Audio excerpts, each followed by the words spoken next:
Vamos a abrir la palabra de nuestro Señor y vamos a estudiar el tema que corresponde al día de hoy.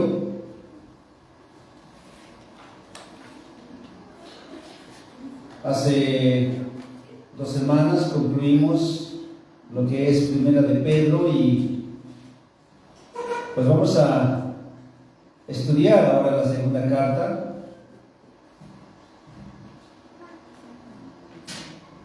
Así que les pido que nos ubiquemos en la segunda carta del apóstol Pedro.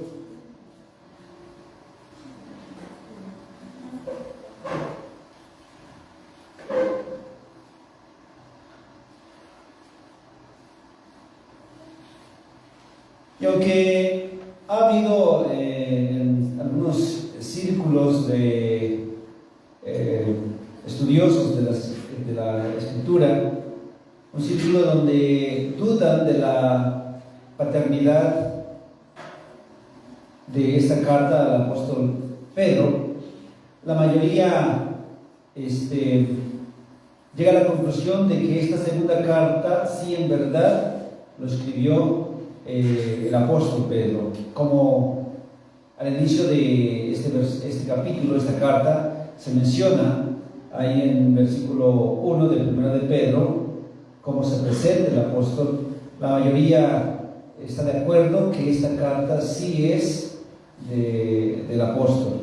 Algunos argumentan la escritura, la forma como escribe, las palabras que utiliza son diferentes a las palabras que usó en la primera epístola. Sin embargo, ya estudiando un poquito más las escrituras, podemos concluir que en verdad el autor de esta epístola fue también el autor de la primera epístola, que también lleva su nombre. ¿Para quiénes fue dirigida esta carta? Esta carta, al igual que la primera carta, fue dirigida a todos los expatriados en Ponto, Galacia, Capadocia, Asia y Bitinia. Todos los que se huyeron, todos aquellos hermanos que huyeron a estas regiones, Pedro les envió una primera carta animándolos en medio de esta tribulación, y ahora les envía esta segunda carta advirtiéndoles de los falsos maestros.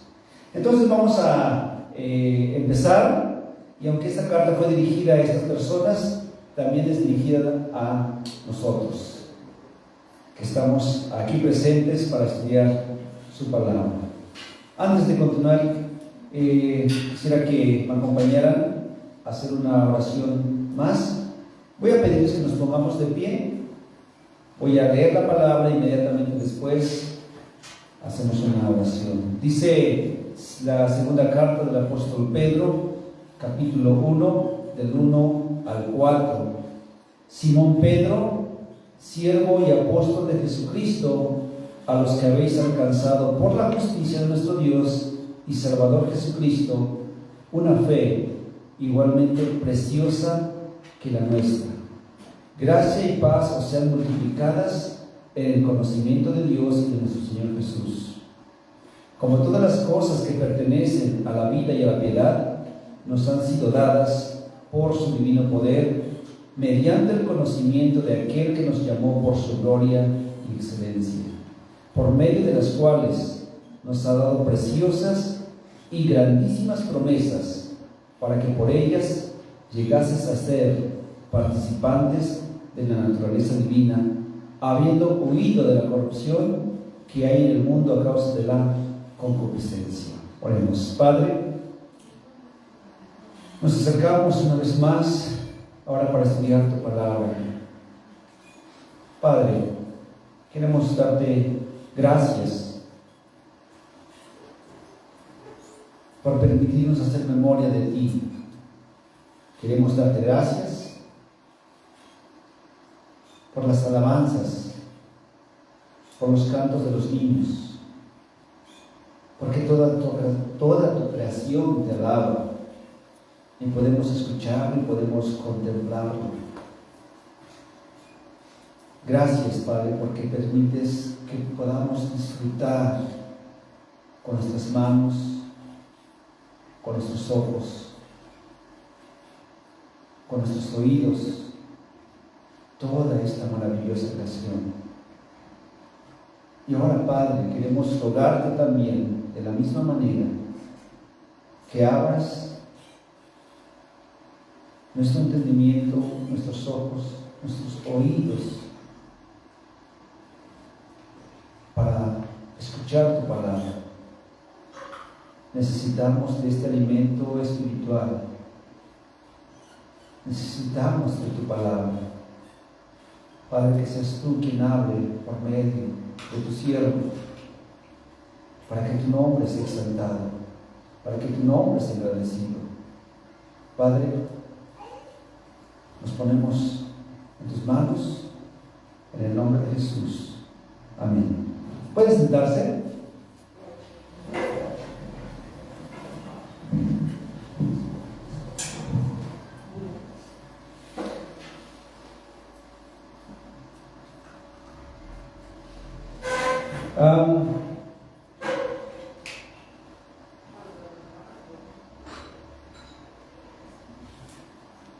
Vamos a estudiar 4 o 5 partes de este maravilloso pasaje, hermanos. Y quisiera que salgamos aquí recordando esto. Y si no lo habías conocido, aprendiendo esto.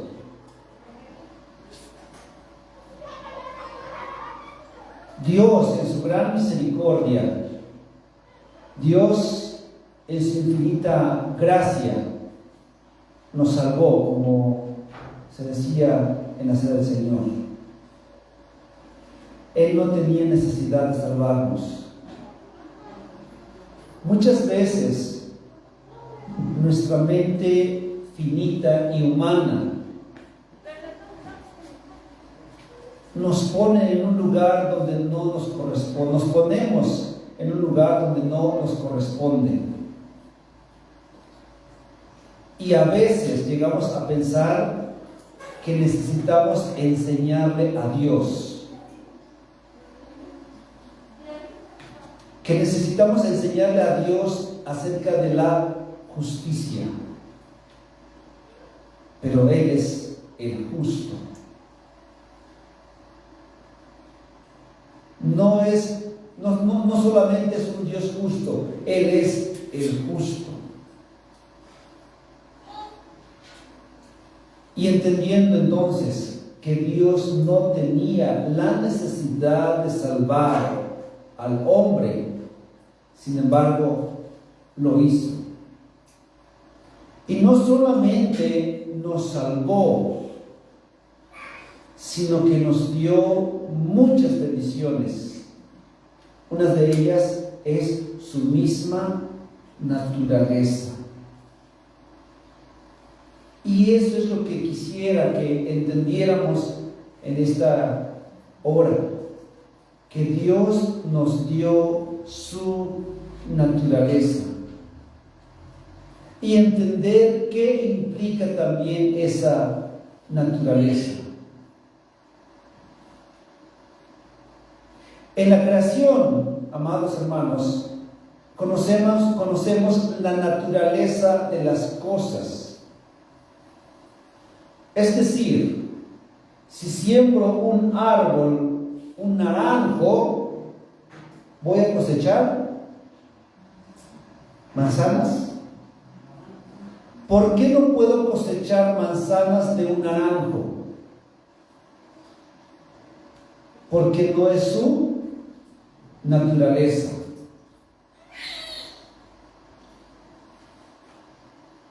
No voy a esperar que un gato esté cacaraqueando. ¿Por qué?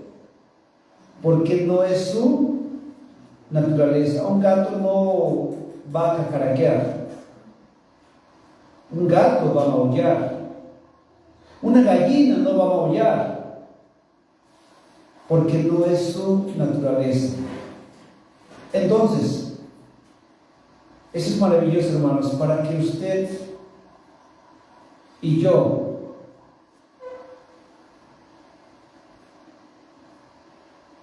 seamos salvos.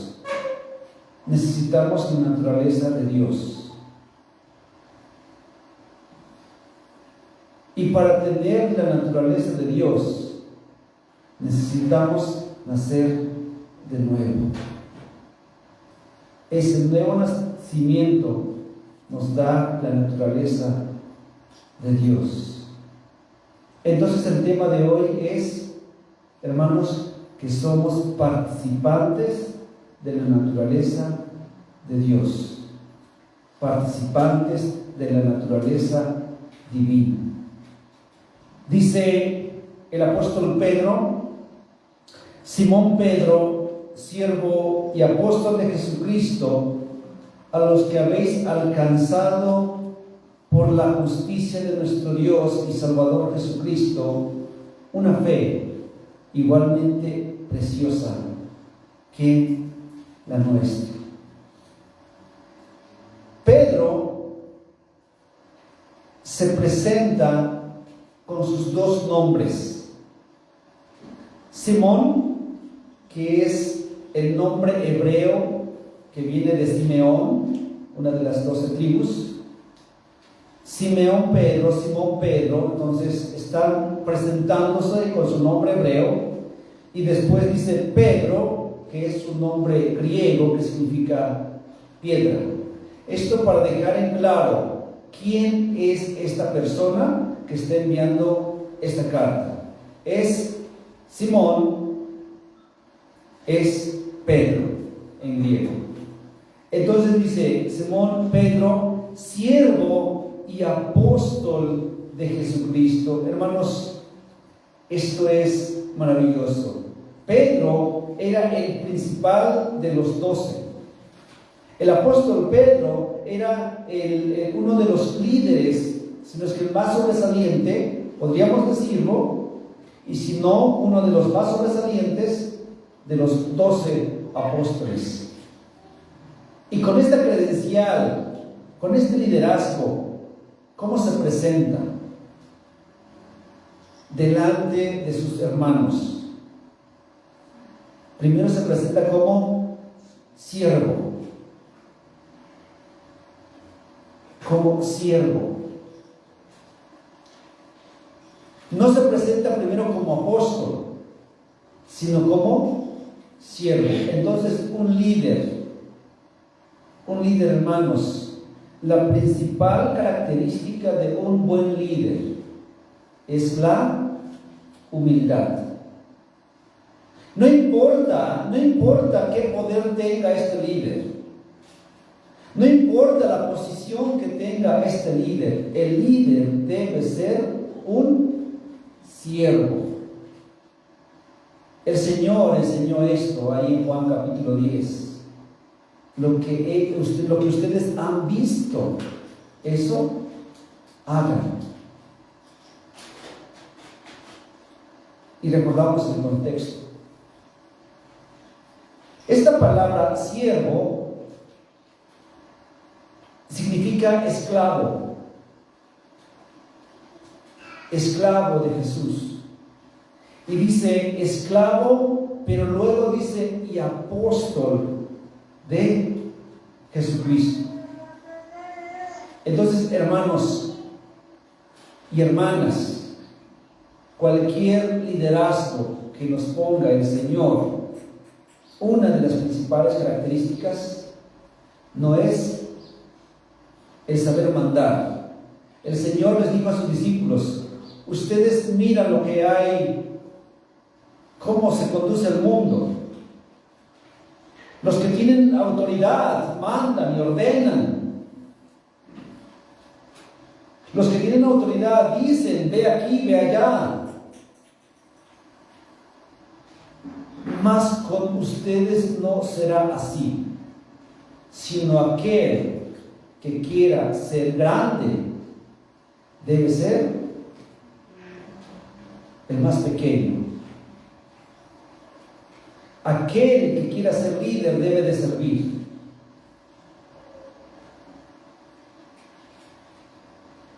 Ese es el liderazgo. Y aquí vemos al apóstol Pedro presentándose como siervo y apóstol de Jesucristo. El liderazgo, entonces, hermanos, no es que tengamos autoridad para mandar a los demás. Ese no es liderazgo. El liderazgo bíblico es servir a los demás, pero también teniendo una autoridad, como dice aquí, el apóstol, el enviado. El Señor había enviado a sus apóstoles. De hecho, la palabra apóstol significa enviado por Dios, enviado con autoridad.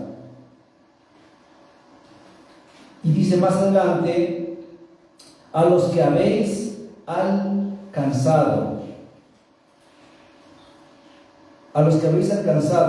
por la justicia de nuestro Dios y Salvador Jesucristo, una fe igualmente preciosa que la nuestra.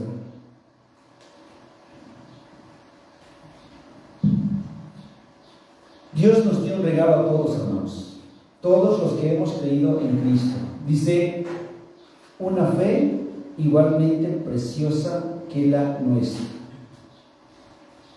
Pero antes está diciendo, esta carta va dirigida a todos aquellos que han alcanzado. Fíjense la palabra que utiliza el apóstol Pedro, que han alcanzado.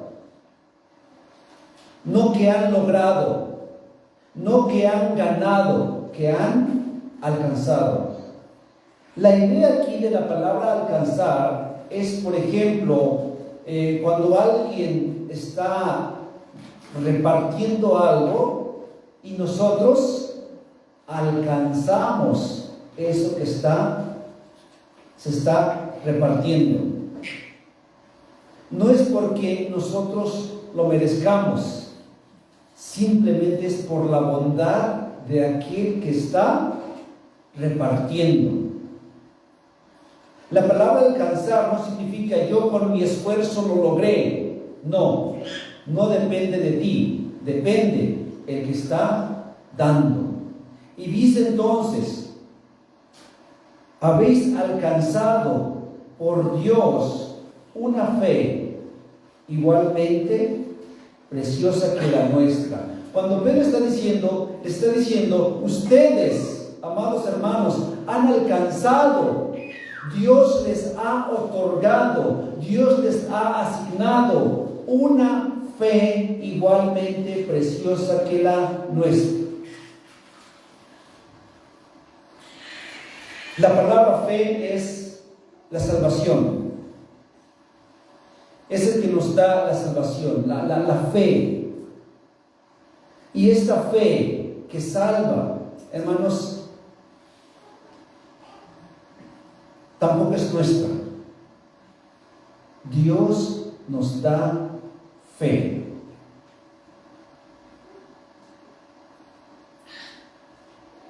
Nosotros no podemos alcanzar la fe. Dios nos la da para nuestra salvación.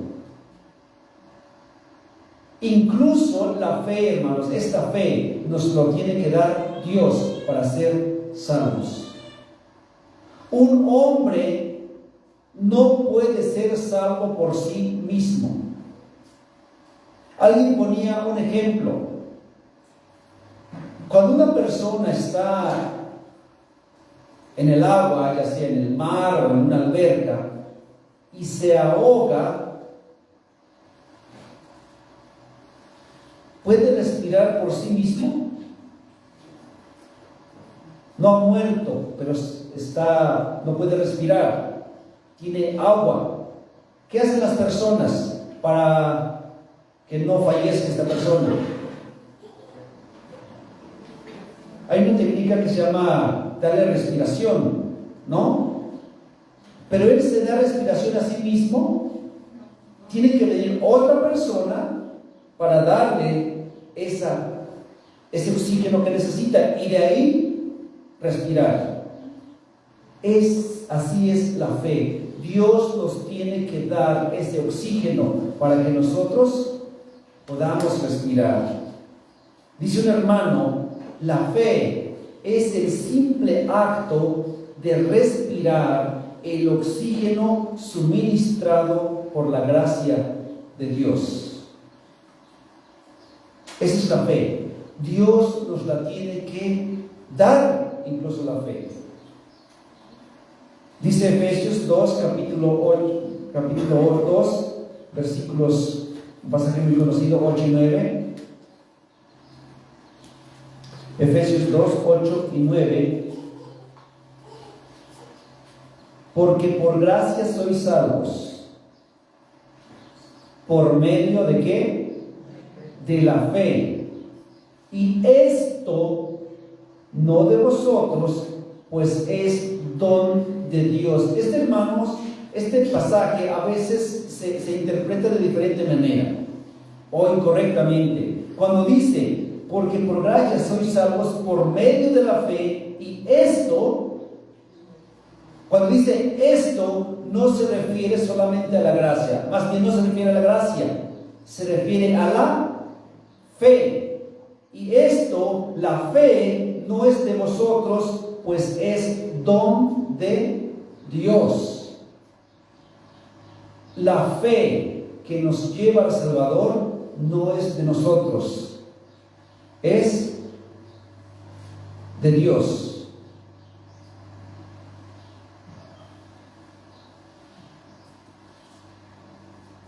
No es por obras, dice el versículo 9, para que nadie se gloríe, porque somos hechura suya, creados en Cristo Jesús para buenas obras, las cuales Dios preparó de antemano para que anduviésemos en ellas. Entonces, cuando Pedro está diciendo a los que habéis alcanzado, ya vimos el significado de alcanzar, por la justicia de nuestro Dios y Salvador Jesucristo, una fe igualmente preciosa que la nuestra. Una fe igual que las que Pedro tenía. Una fe, la palabra preciosa viene a la idea de un diamante. ¿Cómo es un diamante? ¿Alguien tiene diamantes en su casa? Algo pequeño, como así de pequeñito, ¿no? Una característica del diamante. ¿Por qué no vemos diamantes tirados ahí?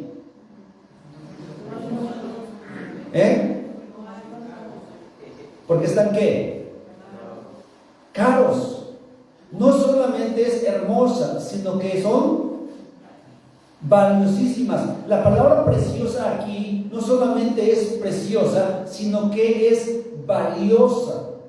La fe que nos da el Señor es, además de preciosa, valiosísima, similar a un diamante. ¿Cuál fue la forma entonces en que Dios nos dio la salvación? Por la justicia de nuestro Dios y Salvador Jesucristo.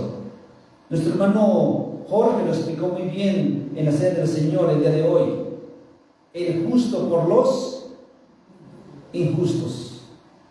La justicia de Dios, la rectitud de Dios, sin pecado. Y de este lado, la corrupción del hombre, su pecado, su maldad, su imperfección y todas estas cosas, condenado a la muerte por sus pecados. Nuestro Señor, en su deidad, en su perfección, gloria y vida eterna. No tenía oportunidad el hombre, porque está descompuesto. Esa es la palabra corrupción, descompuesto. Y no tenía forma de ser salvo. ¿Qué hizo? Cristo, la justicia de Cristo, se la dio al hombre, y la corrupción del hombre se la llevó Cristo. Y entonces Cristo pagó lo que el hombre tenía que pagar. Y entonces el hombre gozó de las bendiciones de Dios, su perfección. Esa fue la forma en que Dios nos salvó. Por eso dice aquí que alcanzamos esta fe por la justicia de nuestro Dios y Salvador Jesucristo. Otra cosa interesante, no sé si ya se había dado cuenta o ya te habías dado cuenta. En la Biblia dice que Cristo es Dios. Hay varios religiones que dicen que Jesucristo es menor al Padre, o que Cristo incluso fue una creación de Dios. Pero vemos en Colosenses que Cristo en esencia es Dios. Y aquí, hermanos, estamos viendo en este primer versículo que Cristo es Dios. Dice, por la justicia ¿de quién? De nuestro Dios y Salvador Jesucristo. Pedro está reconociendo que Cristo es nuestro Salvador, pero que Cristo también es nuestro Dios. Jesucristo es Dios. Y aquí vemos entonces la deidad de Cristo. Jesús es Dios, hermanos. Y aquí podemos mirarlo claramente. Más adelante, en el versículo 2, fíjense lo que dice: gracia y paz os sean multiplicadas en el conocimiento de Dios y de nuestro Señor Jesús. Aquí Pedro está mencionando a Dios Padre y a Jesús Hijo. Fíjense, en el conocimiento de Dios y de nuestro Señor Jesucristo. Pero en el versículo 1 dice, por la justicia de nuestro Dios y Salvador. Y Salvador. Es muy claro que aquí Pedro se está refiriendo solamente a Jesús. Y en el versículo 2 se está refiriendo a Dios Padre y a Dios Hijo. Hermanos, entonces, podemos concluir que la fuente de nuestra salvación viene de Dios. Completamente. Absolutamente. No tiene nada que ver el hombre en nuestra salvación. Así como el que está ahogado no puede hacer nada para por sí mismo introducir oxígeno para que pueda respirar. No puede hacer nada. Alguien lo tiene que hacer. Alguien tuvo que hacer algo para que nosotros podamos responder al Evangelio. Alguien tuvo que hacer algo para alcanzar nosotros nuestra salvación. Y eso fue Dios. La fuente de nuestra salvación es Dios.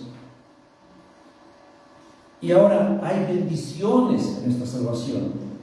Dice el versículo 2: gracia y paz os sean multiplicadas en el conocimiento de Dios y de nuestro Señor Jesucristo. Hermanos, la vida de todo creyente es de gracia y de paz. La vida de todo creyente es de gracia y de paz. Romanos capítulo 5, vamos a Romanos, acompáñenme por favor.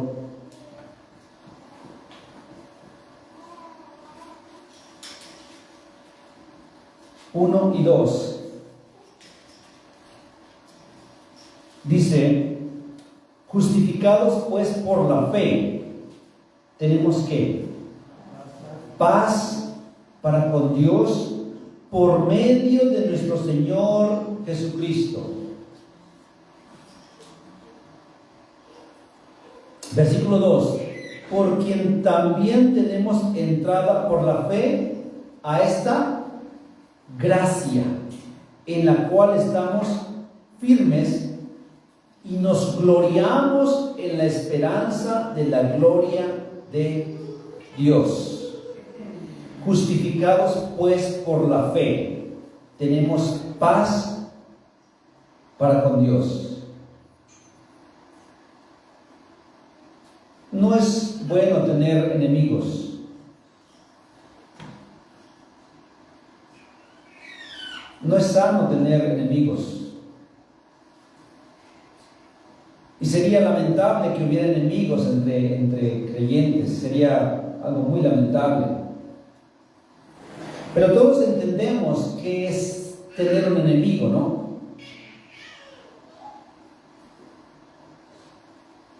Si ustedes son más fuertes que su enemigo, no tienen que preocuparse. Son más fuertes. Pueden dominar fácilmente a su enemigo. Pero si su enemigo es mucho más fuerte, ¿qué van a hacer? Vamos a tener miedo. Ahora, la Biblia dice que como pecadores, los cuales son todos los hombres y mujeres, tienen como principal enemigo ¿a quién? A Dios. Porque Él es bueno y todo hombre es malo. Él es santo y todo hombre es corrupto. Entonces, el principal enemigo del hombre no salvo, no redimido, es Dios. Y para muestra de que Dios es poderoso, me encanta ilustrarlo de esta manera. En el 2017, el 19 de septiembre, hubo un acontecimiento el cual todos recordamos. Y en cualquier plática que surge ese tema, expresamos nuestra experiencia. Y que dónde estábamos, y qué hacías, y que cómo te portaste, y que cómo reaccionaste, etcétera, etcétera. Siguen las conversaciones de esa época, ¿no? De ese momento. ¿Saben a qué me refiero? ¿No? ¿O estoy mal en la fecha? El temblor que hubo en el 2017 fue el 19 de septiembre, ¿no? Todos lo recordamos. ¿Quién desea otro temblor de la misma magnitud? A lo mejor aumentenle un grado más. ¿Alguien? Que ahorita mismo empezara a temblar así. ¿Les gusta? ¿Por qué no? ¿Alguien se espantó sinceramente? ¿Alguien clamó a Dios en ese momento sinceramente? Creo que todos, ¿no? Porque sentían que su casa se venía encima. He escuchado que dicen los que estaban cerca de los cerros, sentíamos que los cerros caían encima de nosotros. Otro decía, yo escuchaba claramente cómo crujían las rocas de este cerro.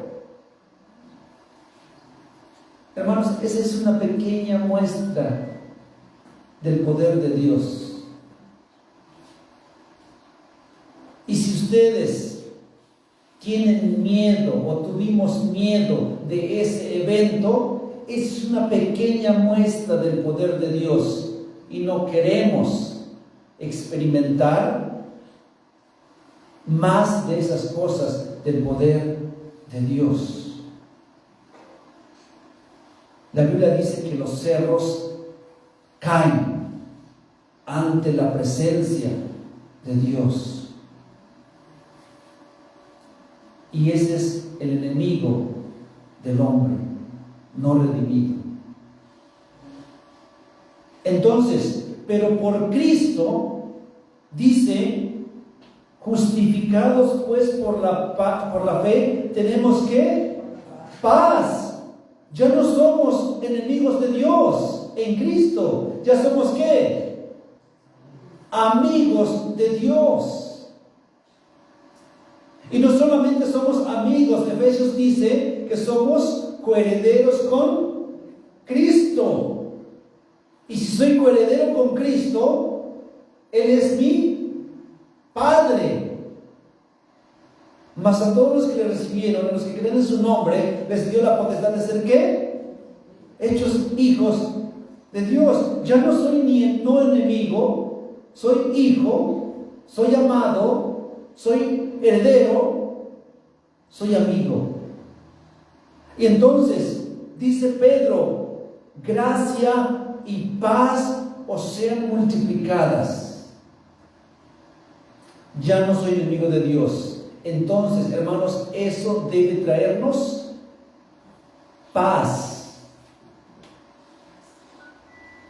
Nadie se compara a la magnificencia, al poder y a la ira de Dios. Nadie. Y si por medio de Cristo he obtenido la paz, nada me tiene que robar esa paz. Porque mi principal, mi más grande enemigo, mi más poderoso enemigo, ahora es nuestro Padre. Y si Él es mi papá, si Él es mi Padre, Él me va a proteger, Él me va a cuidar, Él me va a sustentar. Dice Pedro: gracia y paz a los que han alcanzado la salvación, gracia y paz os sean aún multiplicadas en el conocimiento de Dios y de nuestro Señor Jesucristo. Entonces, la gracia que Dios nos dio, ese regalo, ese favor, esa bondad inmerecida de Dios hacia todos nosotros los pecadores, va a tener como consecuencia una paz con Dios. Una paz con Dios. Ambas bendiciones son multiplicadas de tal manera que sean abundantes en cada uno de nosotros. Y esto se logra, hermanos, esta gracia, abundancia y paz en abundancia se logra en el conocimiento de Dios. La palabra conocimiento aquí,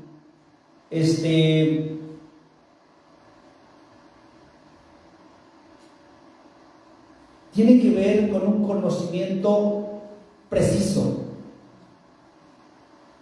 La palabra conocimiento aquí es conocimiento preciso de Dios y de nuestro Señor Jesucristo.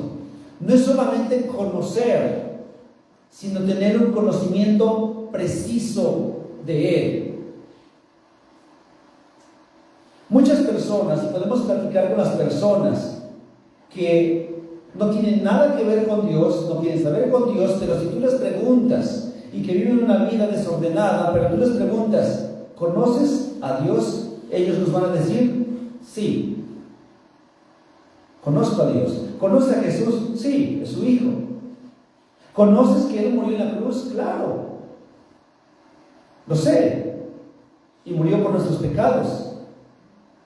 Conocen, pero no tienen un conocimiento preciso de Dios. Aquí cuando dice gracia y paz serán multiplicadas en el conocimiento de Dios y de nuestro Señor Jesucristo, habla de un conocimiento preciso, un conocimiento correcto de Dios. Cuando uno conoce entonces al Hijo, está conociendo también al Padre. Dice Juan capítulo 14, 7 y 9. Cuando uno conoce al Hijo, conoce al Padre. Entonces, si quieres conocer a Dios, si alguien de aquí no conoce a Dios y quiere conocerle, conoce al Hijo y conocerás a Dios. acepta al Hijo y llegarás a Dios. Hermanos, si tú has alcanzado esta salvación, puedes vivir con estas bendiciones de gracia y de paz. Él es nuestro Padre, hermanos. Él nos sustenta. Él es nuestro gran pastor. Él es mi pastor, dice el salmista. Nada me faltará. Y esta salvación que Dios da, hermanos, es suficiente. Dice el versículo 3: como todas las cosas que pertenecen a la vida y a la piedad nos han sido dadas por su divino poder.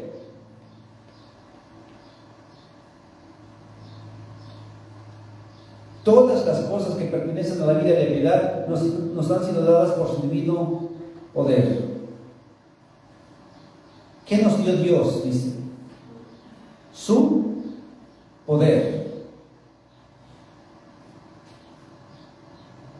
Yo nunca he escuchado una dinamita o una bomba explotar. Tal vez algunos de ustedes sí, pero me imagino que es ensordecedor, fuerte, una dinamita. La palabra poder aquí viene de esta palabra dinamita, con ese estruendo, con esa potencia, con esa fuerza.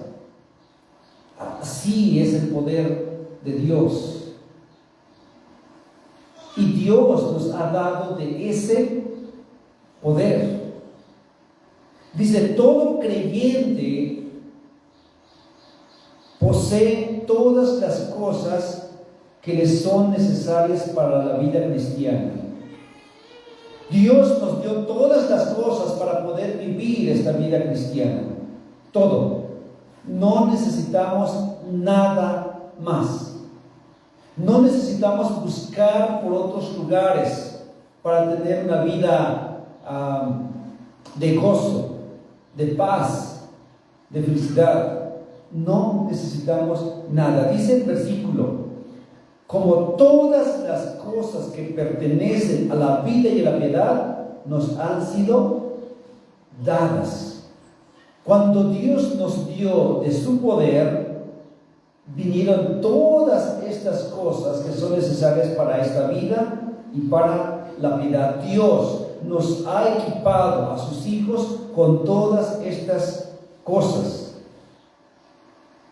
Y todas estas cosas nos lo dio con su gran poder. No es algo nuestro, hermanos.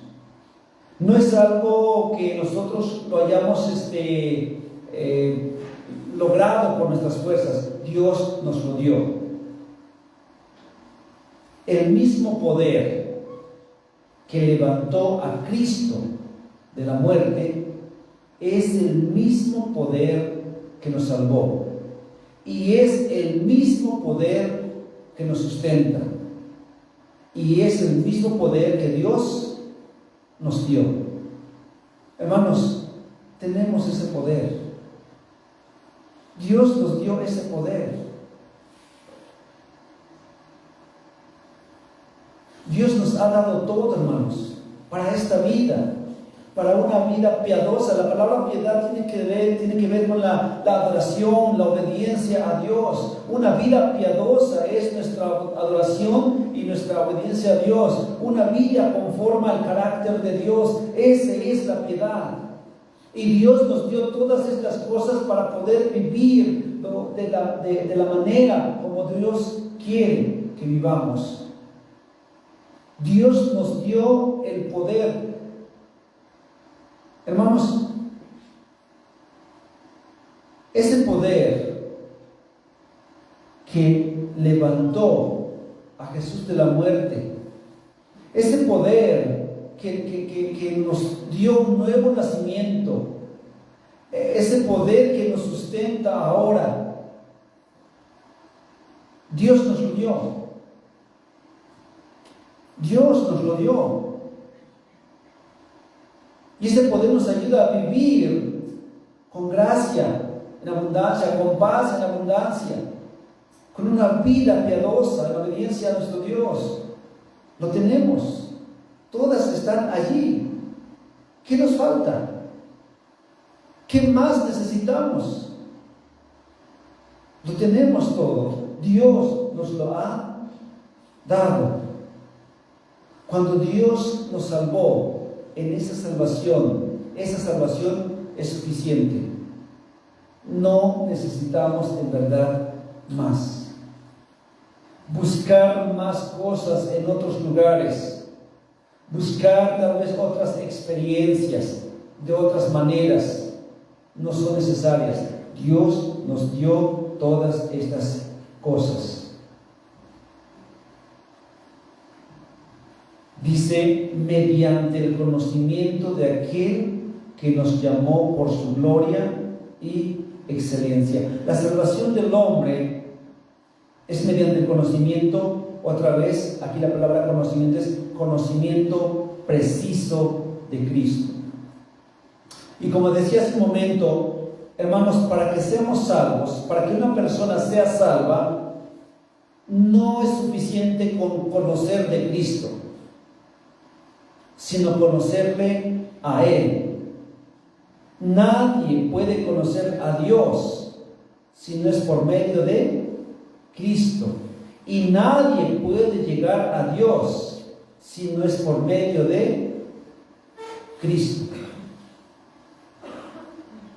Si alguien quiere ser salvo, no hay otra manera de ser salvo si no es por medio de Cristo. Él es el que nos lleva al Padre. Juan capítulo 14, versículo 6.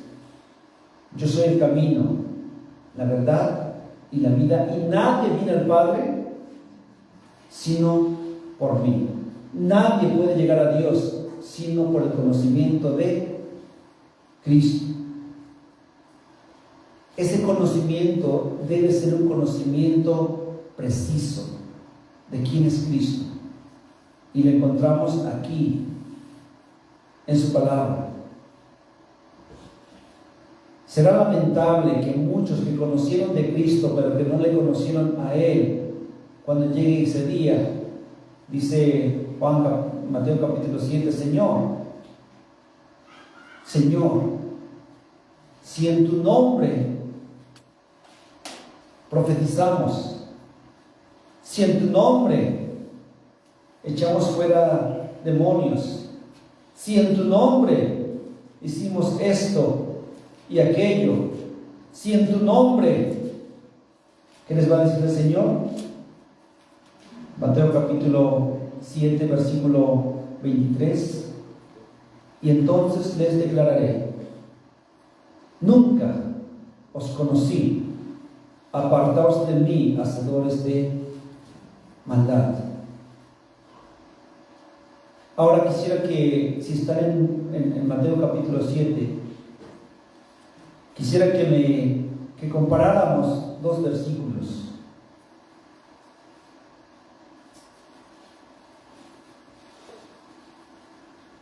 Dice el versículo, hablando de la puerta estrecha, angosta, dice el versículo 14, porque estrecha, angosta es la puerta, angosto el camino que lleva ¿a dónde?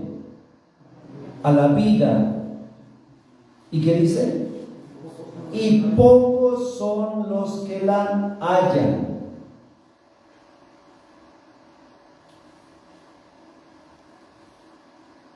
El Señor no es otra persona, el Señor está hablando aquí, nuestro Señor está hablando aquí, y Él sabe, Él es Dios, que los salvos van a ser pocos.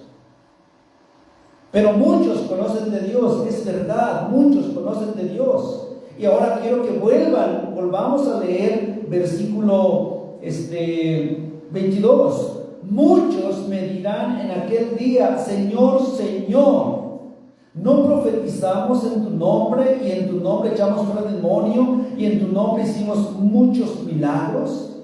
Y entonces les declararé a esos muchos: nunca os conocí.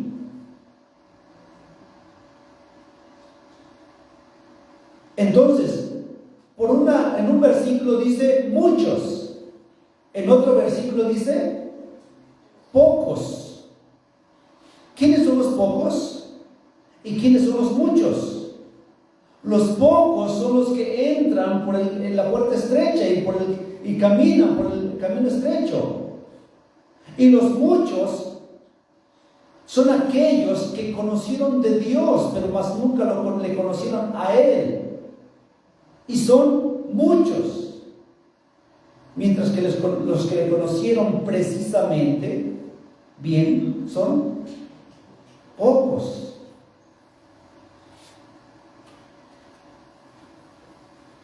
Pedro le está diciendo a estas personas, y nos lo dice también a nosotros, no basta con conocer de Dios, hay que conocerle a Él. No basta con saber de Él, debes de conocerle a Él. Un conocimiento preciso. Dice, mediante el conocimiento de aquel que nos llamó por su gloria y excelencia. Y aquí viene otra vez la palabra, nos llamó. La salvación que vimos en el versículo 1, decíamos que Dios es el que nos da toda. Desde la fe que salva hasta la salvación, Dios pone todo. Dios da la salvación. Dios da la fe. Dios hace toda la obra de la salvación. ¿Por qué? Porque Él es el que, dice el versículo 3, la segunda parte, es el que llama. Nosotros no fuimos a Él nos llamó. Ahora, Dios es poderoso, hermanos. Dios es grande y su llamamiento es irresistible. Aquel que llama a Dios, el alma no se puede resistir. Cuando los judíos le decían al Señor ese día que entró a Jerusalén, oye, ya cállalos, ¿qué ruido están haciendo tus seguidores? ¿Qué dijo el Señor? Si ellos callan, las piedras van a hablar. ¿Por qué creen que le dijo el enemigo, Satanás, al Señor, di que estas piedras se conviertan en pan? ¿Qué nomás le dijo por decirlo? Satanás conoce el poder de Cristo, y si él hablaba, eso se convertía en lo que él iba a decir. Si incluso las cosas inertes responden a la voz de Dios, las cosas vivas responden a la voz, no se pueden resistir. Recordarán cuando Lázaro está en la tumba, ¿cuántos días lleva de muerto? 4. Marta dice, Señor, ya, huele feo, hiede ya, ¿qué piensas hacer? ¿Y qué dijo nuestro Señor? Juan capítulo 11,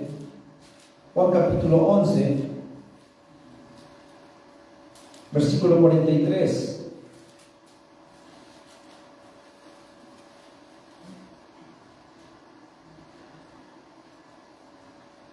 Y habiendo dicho esto, clamó a gran voz, Lázaro, ven fuera. Y el que había muerto salió.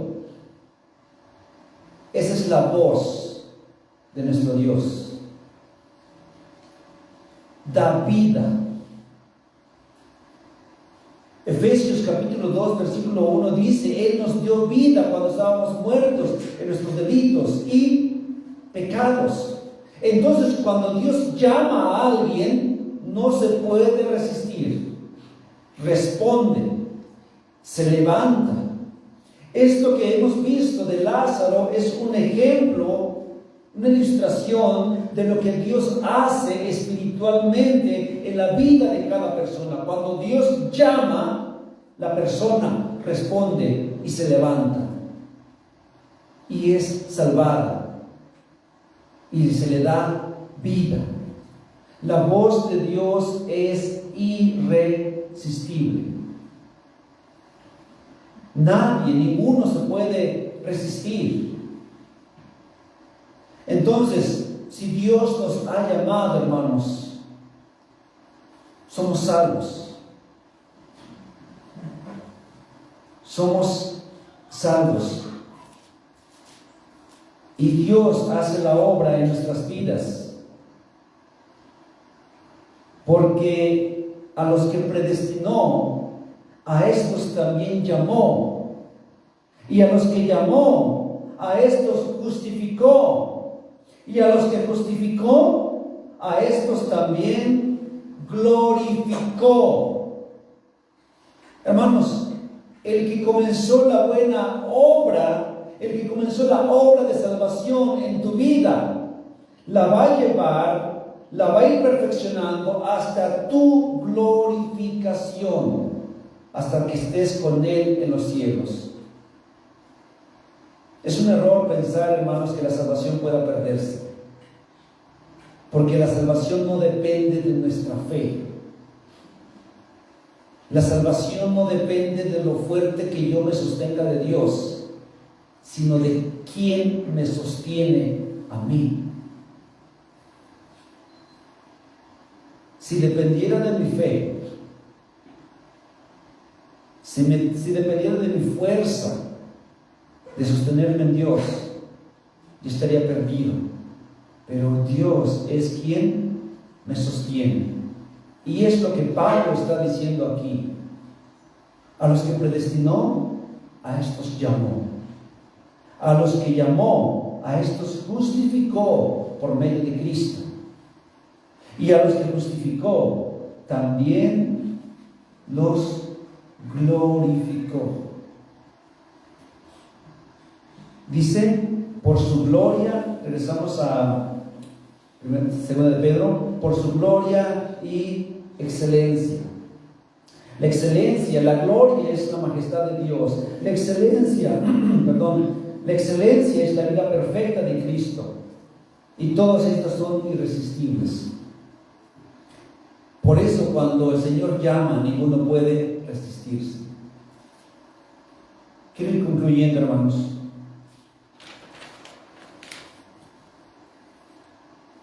Y quiero que cada uno de nosotros piense un momento en esta salvación que hemos estado estudiando. Que estemos realmente seguros que nuestra salvación es de Dios. Y no solamente creyendo que soy salvo.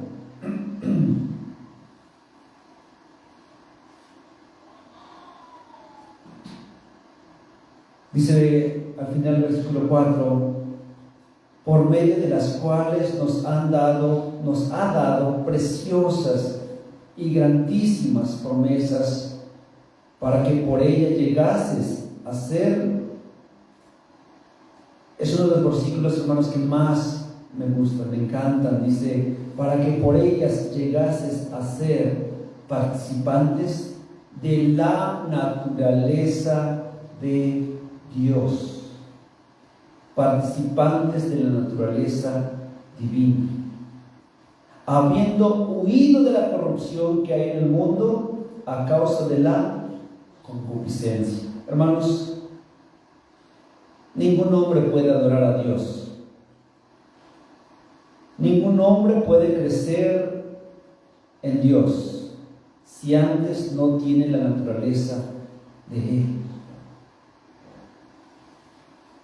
Nadie puede obedecer a Dios si no tiene la naturaleza de Dios. Para poder crecer y para poder en verdad adorar y vivir todas estas bendiciones que hemos dicho, gracia en abundancia, paz en abundancia, gozo en abundancia. Ningún hombre puede vivir de esta manera si no tiene la naturaleza de Dios. No puede obedecer si no tiene la naturaleza de Dios. De la misma manera como mencioné al inicio, una gallina no puede maullar porque no es su naturaleza. Y por más que se esfuerce, no lo va a lograr. Tiene que tener la misma naturaleza de un gato para que pueda maullar. El hombre no puede obedecer a Dios porque su naturaleza es contraria a Dios. Hasta que tenga la misma naturaleza de Dios, ahora puede alabarlo, ahora puede adorarlo, ahora puede crecer en Él, puede gozarse a plenitud. Y ahora va a buscarlo. Todas las cosas que vemos en la naturaleza no se esfuerzan en hacer lo que es de su naturaleza. No sé si me explique. No les cuesta hacer lo que es su naturaleza. A un gato no le cuesta maullar. A un perro no le cuesta ladrar. Es su naturaleza. E incluso si el perro está feliz, ¿qué hace? Corre, da vueltas y ¿qué? Y ladra. Es su naturaleza. La naturaleza, hermanos, la naturaleza del creyente es alabar a Dios. No le va a costar alabar a Dios. En su corazón va a anhelar alabar a Dios. Porque tiene esa naturaleza de Dios. ¿Cuál era la naturaleza de Cristo estando aquí en la tierra? Se la pasaba platicando con su Padre, ¿no? Orando toda la noche. No lo dice la Biblia, pero seguramente cantaba también. La naturaleza del creyente, hermanos, es esa misma: crecer a la imagen de Cristo, conocer su palabra, amar. No le va a costar, sino que le va a anhelar hacerlo. Claro que también tenemos la naturaleza caída aún, que se pelea con nuestra nueva naturaleza, y ambos se pelean para que uno no pueda hacer lo otro y el otro no pueda hacer también lo mismo. Y el espíritu y la carne, dice Gálatas, están peleando, pero en mi interior, en mi nueva naturaleza, quiero alabar al Señor. No es una carga el cumplir los mandamientos de Dios, es un anhelo, es un gozo poder cumplir y anhelar cumplir la palabra de Dios.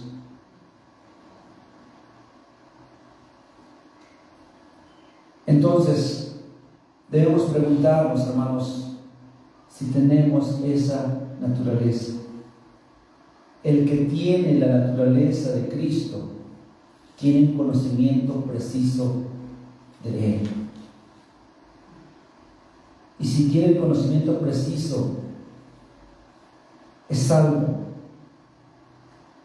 y puede disfrutar de todas las bendiciones de Dios. Pero si no tiene esta nueva naturaleza, tal vez solamente conoce de Dios y sabe de Dios. Si hemos llegado hasta acá, hermanos, tal vez puedan decir: Bueno, ¿y cómo puedo yo saber? Si la salvación no depende de mí, yo quiero ser salvo, ¿cómo puedo ser salvo? Una ocasión había un leproso y él quería ser sano y por sí mismo no podía. Cuando conoció de Jesús, se acercó a él y le dijo: Señor, Hijo de David, ten misericordia de mí. Quiero ser limpio. Quiero ser limpio. El Señor le vio y dice que tuvo compasión de él. Y le dijo, y lo tocó: sé limpio. Y al instante fue limpiado de la lepra. Hermanos, si hemos llegado hasta aquí y alguien no está seguro de salvación, imitemos lo de este leproso, y en un sentido todos somos leprosos. Acércate al Señor y dile: Señor, no solamente quiero saber de ti, quiero conocerte a ti. Ten misericordia de mí y sálvame. Por favor, sálvame. El Señor es misericordioso y compasivo, y todo aquel que se acerque con humildad y fe como este leproso, Dios le otorga salvación a todo aquel que viene a Él. Oremos. Padre,